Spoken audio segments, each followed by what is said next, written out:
من الشيطان الرجيم. بسم الله الرحمن الرحيم. لا حول ولا قوة إلا بالله العلي العظيم.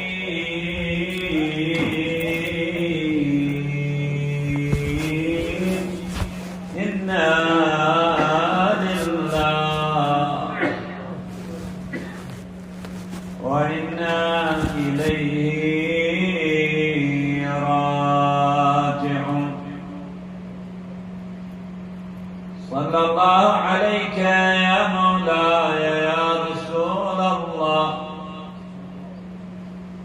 صلى الله عليك يا حبيب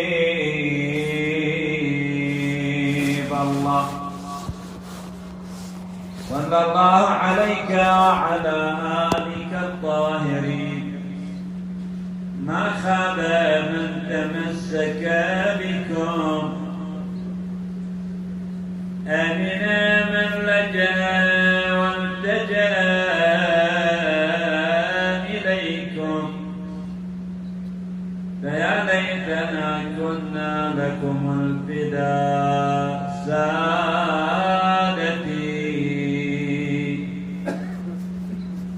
فنفوز فوزا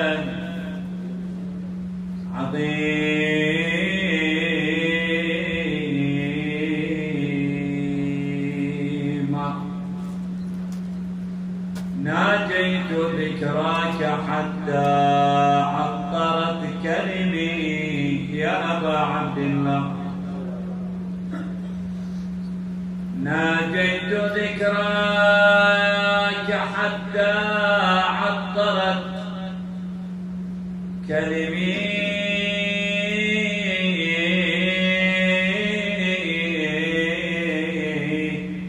كأن ذكراك قرآن جرى بفمي.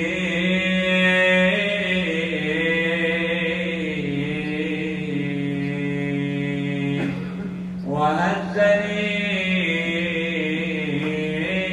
من أرض الحمى وترى جس العاطف في ضرب من النغم.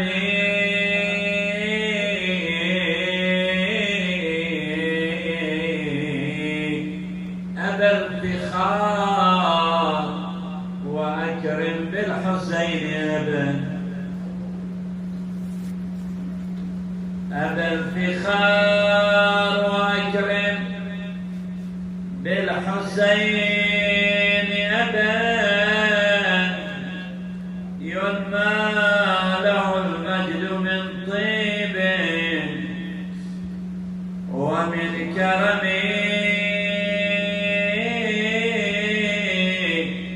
تضوع المجد من علياك في شيم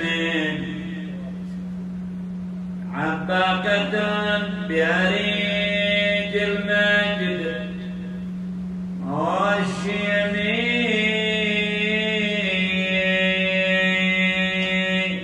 ومجدت تضحيات منك خالدة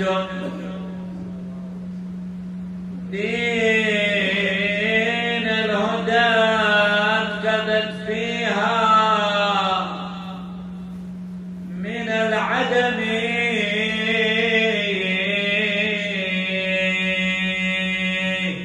دين الهدى لازم أجاهد في علاجه والدارك وعدال بكل صورع وجاز.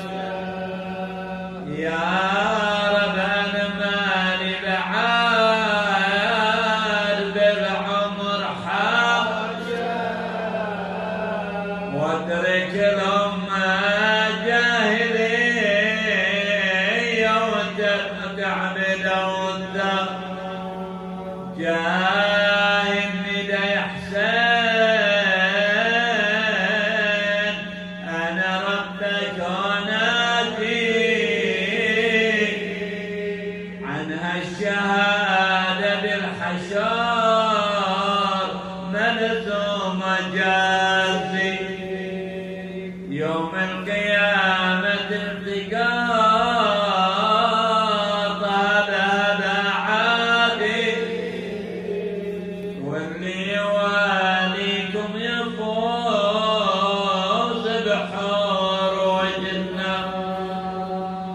والعنان قصار صمصوم الأعادي لأن الحجر واسهام ورماحها نادي توزعوا خروا صاح أنا للدين فادي توسل الغبرة والمهار يمن الصير لكننا الأمر لله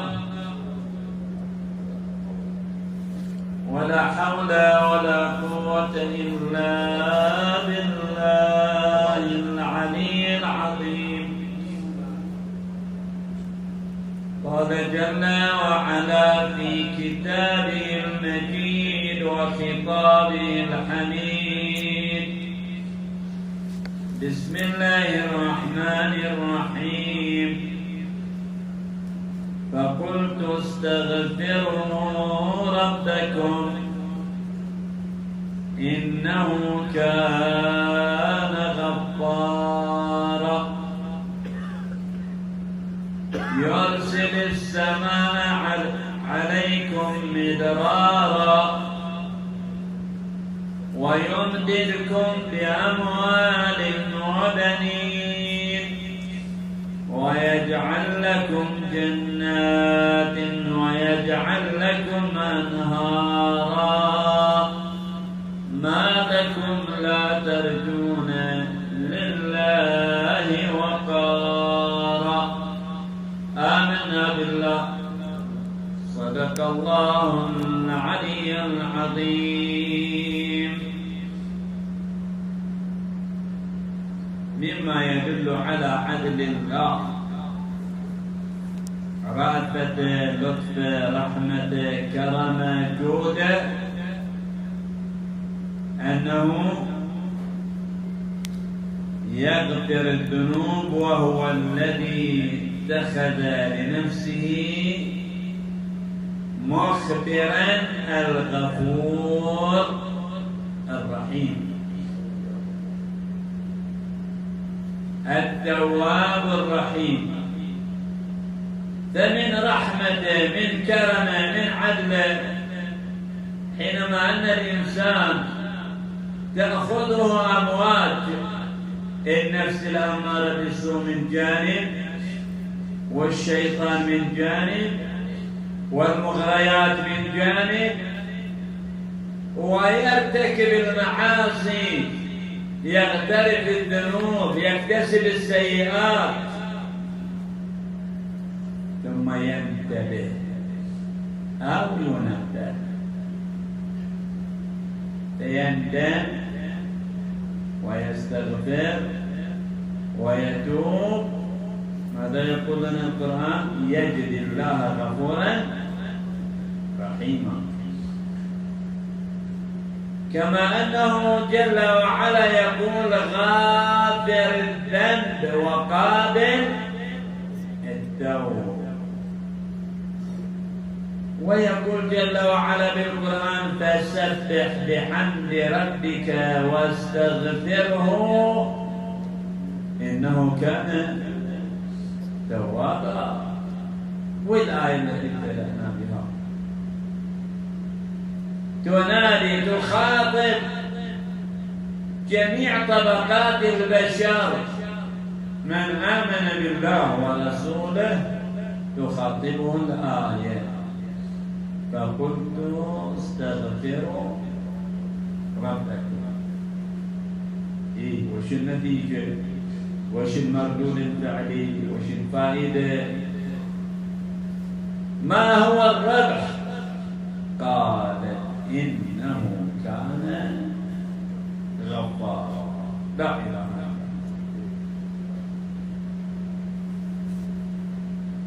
إذا فحينما أن الإنسان يندم ويستغفر ويتوب يجد الله غفورا رحيما، بل وأكثر من ذلك. شلون؟ مو فقط أن الله يقبل التوبة، كما القرآن يقول إن الله يقبل التوبة عن عباده ويعفو عن كثير، هكذا القرآن يقول. فليس فقط أن الله يقبل التوبة ويتوب ويغفر، بل أعظم من ذلك وأكثر. القرآن يقول ماذا يقول؟ إن الله يحب التوابين ويحب المتطهرين. يعني أن الإنسان حينما يتوب يستغفر يندم يتوب الله عليه يقبل توبته يغفر له ويحبه أيضا. بعد إذا واحد محبوبا عند الله أكو أعلى من هذه المرتبة؟ ما. إذن فمحبة الله هي سعادة الدارين دنيا وآخرة. ولذا قالت الآية إنه كان غفارا، هذا أول أمر. الثاني من كلام الله قالت يرسل السماء عليكم مدرارا بالخيرات بالبركات بالنعم بالأمطار بالرحمات، وهو أرحم الراحمين. ويمددكم بأموال وبنين. يلا تفضل. الإنسان شلون استطاع أن يتحرك يأكل يشرب يسير يمشي كذا يبطش يتلذذ يتنعم؟ أليس ذلك من نعم الله؟ أليس بالاستعانة من الله؟ مو الإنسان يعترض ويقر على نفسه في كل فريضة يصليها بعد أن يقر بالعبودية لله والعبادة لله بقوله إياك نعبد، ثم يقول وإياك نستعين، أنه يستعين بالله. لكن علامة استفهام، لا يستعين بالقوة والطاقة والاستطاعة والأرصدة الكثيرة في معصية الله، ليس لهذا. وإنما خلقنا لغاية لغرض لهدف، وقوله وما خلقت الجن والإنس إلا ليعبدون. خليكن الإنسان صادق في قوله إياك نعبد وإياك نستعين. وأن يصدق في قوله حينما يأتي شخصا ما من الأشخاص يوجهه ينبهه يرشده ينصحه، وهذه من آثار وبركات الولاية. وعنوان أيضا آخر مع بركات الولاية، القرآن يقول لنا يمدحنا كنتم خير أمة أخرجت للناس. وش العلامة؟ ماذا قال؟ تأمرون بالمعروف وتنهون عن المنكر. الباع يعتاد على الكذب على الغلط على الخيانة على الغش على المخادعة، ولو أتاه شخصا ما من الأشخاص حتى ولو بأخلاق بتواضع بهدوء بتنازل ونبه ليش تكتب؟ شوفوا الأمير قبل خير إن شاء الله وكذبت وأنا من وأنا سلمان الفارسي ما يكتب. هذا الأسلوب ماذا؟ هذا الأسلوب تصغيرا من نفسه، يصغر نفسه يحطم نفسه، يستحقر نفسه، يدل نفسه من غير أن لا يشعر. سلمان الفارس ما هو إلا بشر وأنت بشر، أنت ليش ما تطور من وقتك، من أنفاسك، من حياتك، من عبادتك، من علاقتك مع الله ومع أهل البيت؟ يعني فقط أن الإنسان الطامع في أموال الآخرين ليقوي ويطور نفسه وعلاقته مع الآخرين، وأهل البيت بابا في الأخير. هذا بعد إذا توجه. ولذا تشوف البعض للأسف حتى ويا الله واجبات يتركها، وإذا لم يتركها قد يؤخرها. شوف البعض عليه مثلا واجبات زكاة 5، صيام واجب، صلاة، حج، امتلك الحج وما عنده أي عذر في تأخير الحج، ويلا ما حجينا السنة، إن شاء الله نحج السنة الجاية. البعض للأسف حتى الصلاة واجبة يأخرها، تو مأذن يلا شوي بنصلي، نخلص هذه الشغلة ونصلي، أو نروح المكان الفلاني ونصلي. زين، أنت لما تأخر الصلاة ضامن أنك تعيش إلى الوقت الذي أنت اخترته غير الوقت الذي اختاره الله حتى تصلي. ممكن ينزل عليك قضاء الله وترحل من الدنيا وآخر فريضة ما صليته. وش العذر؟ لماذا لا ننظر إلى أهل البيت؟ ننظر إلى شخصية الإمام علي وغيره. الإمام علي في معركة الهرير لما صار وقت القتال افترش البرد بين الصفين وأخذ يصلي، توقف عن القتال. يأتي إليه ابنه الإمام الحسن بعد أن خفي صوته عن معركة القتال وعن الناس، حتى أن الناس توقفوا عن القتال. للإمام الحسن، وهذه طبعا حجة من الله على الأعداء وحجة للأولياء. يأتي الإمام الحسن عليه السلام إليهم: لماذا تركتم القتال الجهاد والمعركة قائمة؟ قالوا: يا أبا محمد إن الذي نقاتل من أجله قتل، أباك علي قتل، فكيف نقاتل؟ لماذا نقاتل؟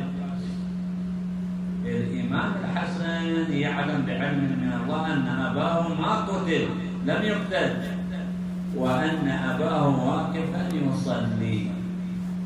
أراد أن يكشف للناس الحقيقة. كسر جفن سيفه، يعني سل سيفه من غمده، ونزل المعركة يبحث عن أباه.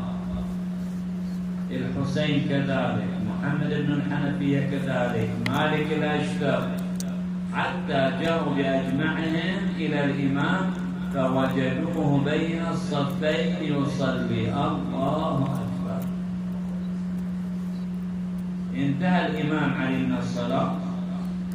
الإمام الحسن يسأله: أنت فكر شوي، الإمام الحسن يحتاج يسأل أباه؟ ما يعرف يعني، ما يعلم، لكن حجة. أبدا يا علي، أو هذا موضع الصلاة تقف بين الصفين وتصلي؟ قال بني الحسن: على ماذا نقاتل القوم؟ إننا ما قاتلنا القوم إلا على إقامة الصلاة. والذين يعرفون قيمة الصلاة ومكانة الصلاة والعلاقة الإلهية. كذلك الحسين يوم كربلاء ينتهي من الصلاة وينزل إلى المعركة ويقاتل ويقتل. مسلم بن عقيل، أولاد مسلم بن عقيل ختموا حياتهم بالصلاة، ولذا سميت الصلاة بهذا الاسم لأنها صلة بين الخالق والمخلوق. وإذا بالحسين بعد أن وقع على التراب وجاء جوابه إلى المخيم مناديا الظليم الظليم من أمة قتلت ابن بنت نبيها. وإذا بزينب مع النساء والأطفال بعد أن هجموا الأعداء عليهم فرا في البيداء تبحث عن الحسين. أنا فريت مدهوش الولينا، فريت مدهوش الولينا، صحت بالمعار حسين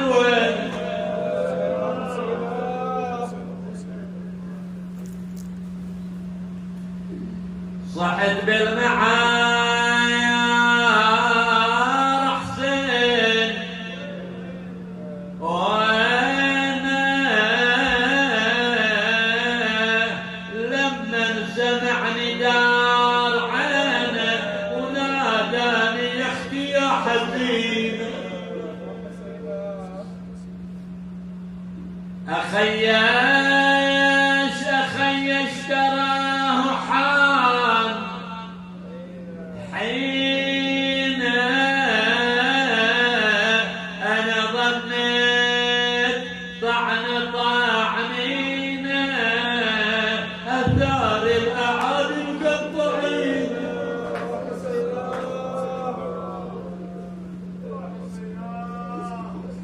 في أي وادي يا غريب الغاضر جيتك يا خوي حسين ورد ما علي، في وين طايح يا عديل الروح، في وين يا ماي عيني يا ضياء العينين يا حسين، يا حسين يا مذبوح لا مطلب ولا دين، يا حسين يا مذبوح لا مطلب ولا دين، رد الحكي يا حسين قال لها يا خي، يسمع حكيها وقال ليها رايحة وين، إلى وين بتروحين يم الخدر لاون. وخي زينب إن كان يا زينب تريد حسين نحسن، سرعي تعالي ظل لي يختي علي، وويلا سمعت كلامه وجات له مشقوقة الجيل، وطاحت على جسمه وصاحت بيا الغر، تدري يا خويا مشيتي ويا الغرب عين، ترضى يا خويا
بعدك ضعنا في يد النائبات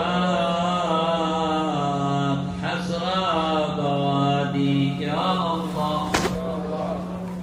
اللهم صل على محمد وآل محمد. اللهم صل على محمد وآل محمد. اللهم صل على محمد وآل محمد. اللهم وفقنا لمراضيك، جنبنا معاصيك، لا تخرجنا من الدنيا حتى ترضى عنا. اكفنا ما أهمنا من أمر ديننا ودنيانا وآخرتنا. آمين يا رب العالمين. المؤسسين والحاضرين ومن يلوذ بهم والمؤمنين والمؤمنات، وفق الجميع بما تحبهم وترضى بجاه محمد وآله النجب، واجعل أماكن الجميع عامرة بعبادتك وطاعتك يا رب العالمين، وطاعة محمد وآله الطاهرين. اللهم صل على محمد وآل محمد. ورحم الله من يقرأ الفاتحة تسبقها الصلاة على محمد وآل محمد.